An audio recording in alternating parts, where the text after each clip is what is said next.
Ils se nomment les Irréductibles et ils sont de la Ferté-Bernard.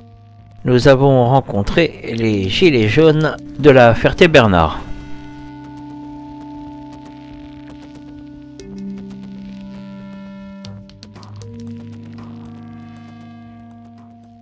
Voilà, nous sommes à la Ferté-Bernard avec Michel, c'est bien ça? Voilà, Michel, oui. Donc, alors c'est toi le coordinateur de la Ferté-Bernard? Nous, on va dire que j'ai participé à la coordination donc, du point de rencontre avec les Fertois.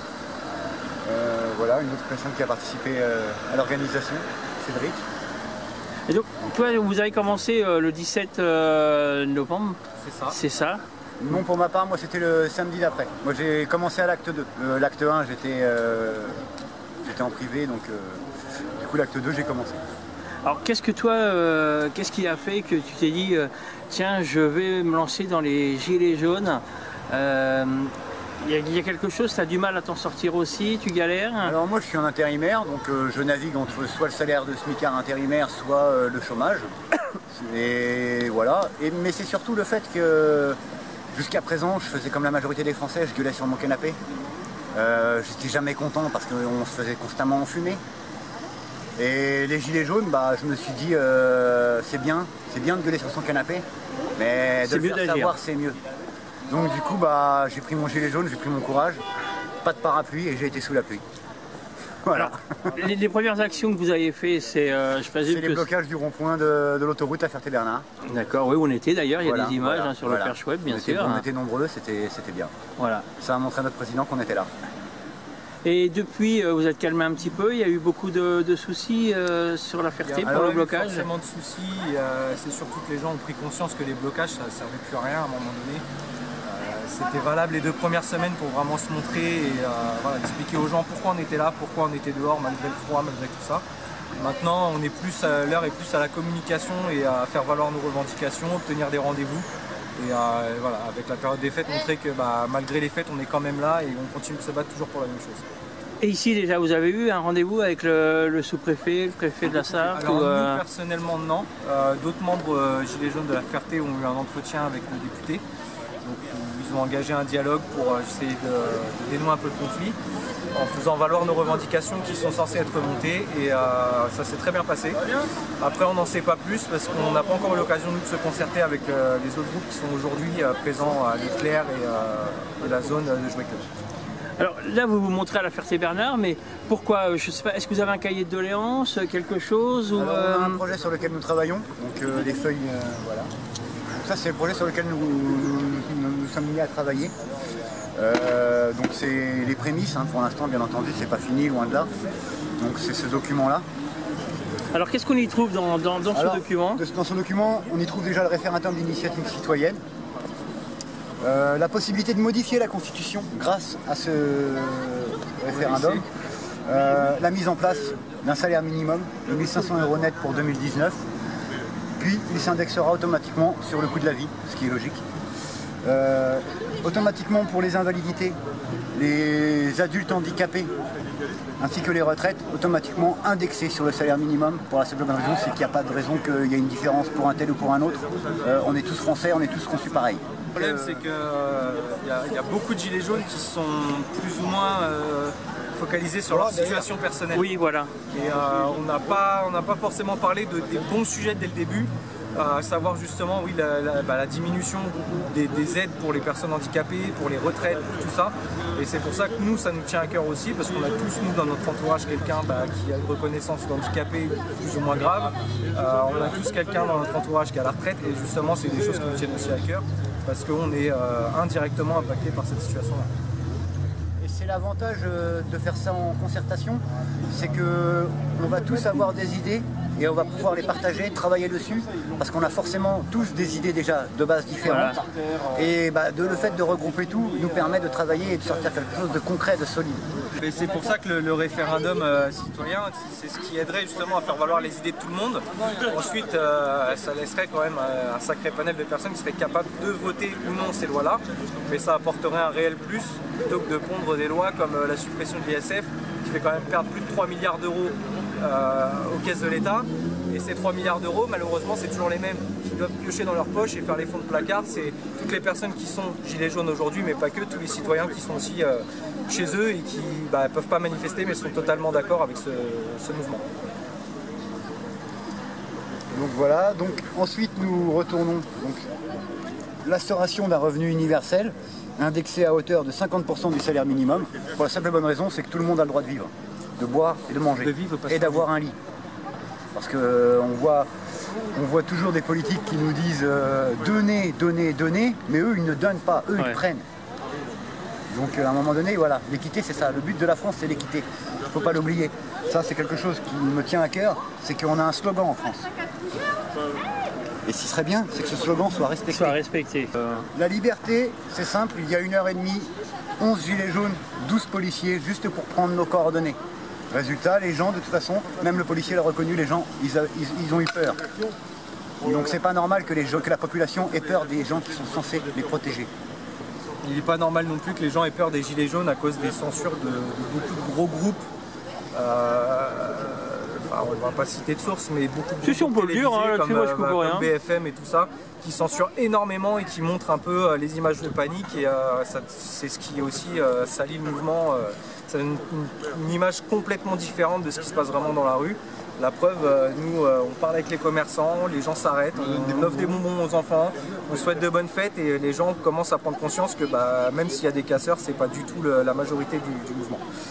Alors moi je précise aussi que vous parlez de journalisme, de chaînes de télé, tout ça, il y a aussi beaucoup de gilets jaunes qui racontent aussi malheureusement n'importe quoi, et c'est pour ça que moi j'appuie sur le fait, quand on fait une vidéo, de toujours donner l'heure, le lieu où ça a été tourné, plusieurs fois dans la vidéo, parce que c'est vrai qu'il y a des détournements aussi beaucoup. Tout à fait. Et c'est un gros problème. On le voit avec des personnes qui revendiquent des actions auxquelles ils n'étaient pas là, et qui justement publient des vidéos qui sont censées se passer le soir même, et c'est des vidéos qui datent réellement d'il y a 2 semaines, 3 semaines. Voilà. Et le résultat concret, malheureusement, c'est qu'on voit toujours les mêmes personnes dans la rue à manifester, et que beaucoup parlent beaucoup mais n'agissent pas, voilà, tout en racontant ce qu'ils ont envie de raconter aux gens.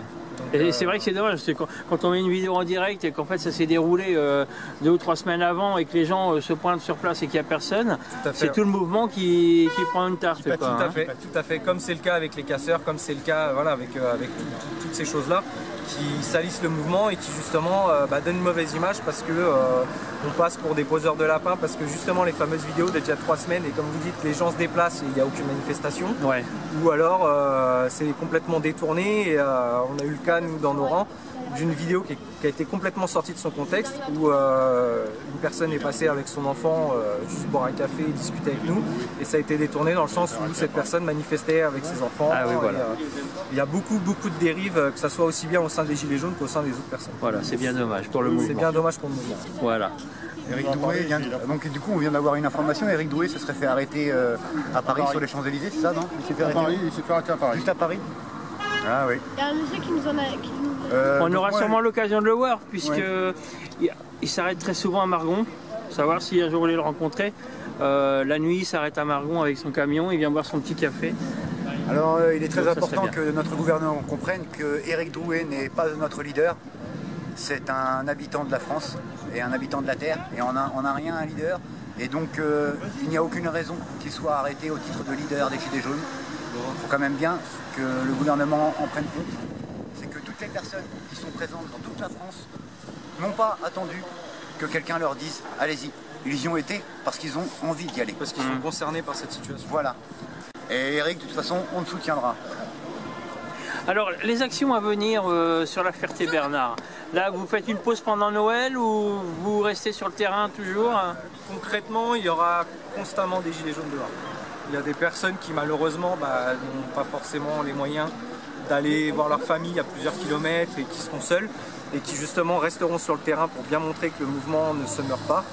Et pour la majorité, oui, effectivement, il y aura une pause. Moi, je le prends personnellement, comme certains de mes collègues, où on fera une pause pour passer les fêtes en famille. Par contre, ça ne nous empêche pas, là, le week-end avant Noël, d'être dehors. Et ça sera le cas aussi cette semaine après Noël, d'être dehors et d'être toujours présent, de toujours montrer qu'il y a de l'activité au niveau des Gilets jaunes. Oui, il ne faut rien lâcher, il faut toujours montrer que vous êtes là, et puis après, repartir de plus belle. Tout à fait. Tout à fait. Après, concernant les actions futures, les nôtres resteront pacifiques quoi qu'il arrive. Il n'y a aucune manifestation à proprement parlant de prévue. Par contre, il y aura beaucoup d'informations.